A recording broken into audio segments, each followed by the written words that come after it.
अस्सलाम वालेकुम रहमतुल्लाहि व बरकातुहू।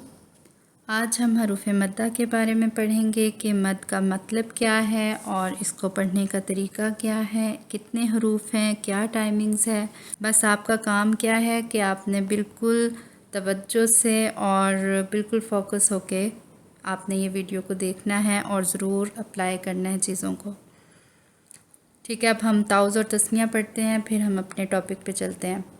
अऊज़ु बिल्लाहि मिनश्शैतानिर्रजीम।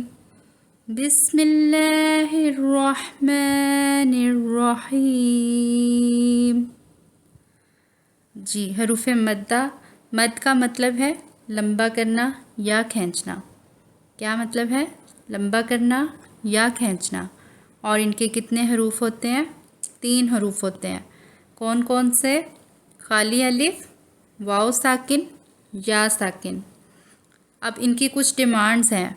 खाली अलिफ कहता है कि मेरे से पहले फतहा आए, वाव साकिन कहता है कि मेरे से पहले दोमा आए, और या साकिन कहता है मेरे से पहले कसरा आए। तो फिर ये हरूफ मद्दा कहलाते हैं। अब इनकी टाइमिंग्स क्या है? इनकी टाइमिंग्स हैं 2 सेकंड्स। ठीक है, और अब हम इनको पढ़ने का तरीका जानेंगे। तो आपने ज़रूर मेरे साथ दोहराना है इन अल्फाज को ताकि आपको समझ लग सके। अब इनकी एग्ज़ाम्पल्स आपके सामने नज़र आ रही हैं, इनको कैसे पढ़ना है और इनके पढ़ने का क्या तरीक़ाकार है, इनको कैसे लंबा किया जाता है। आपने ज़रूर एंड तक मेरी वीडियो को वॉच करना है। ठीक है, अब हम अलिफ की पहले एग्ज़ाम्पल देख लेते हैं। बा, ता, जा। और अब हम वाव साकिन की मिसाल देखेंगे। बू, तू, ऊ। और अब हम या साकिन की मिसाल देखेंगे।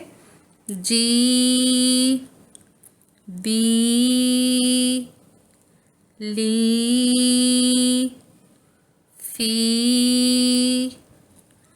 ठीक है, आपने इसी तरह पढ़ना है और कुरान पाक में ये जगह जगह पे आपको नज़र आएंगे। आपने पहले मद का मतलब जानना है, उसके बाद इनके कितने हरूफ हैं और उनके क्या डिमांड्स हैं, इनकी क्या टाइमिंग्स हैं और उनका पढ़ने का तरीक़ाकार क्या है। आपने ज़रूर फ़ोकस करना है, फिर इंशाल्लाह आपको बहुत जल्दी समझ आएगी।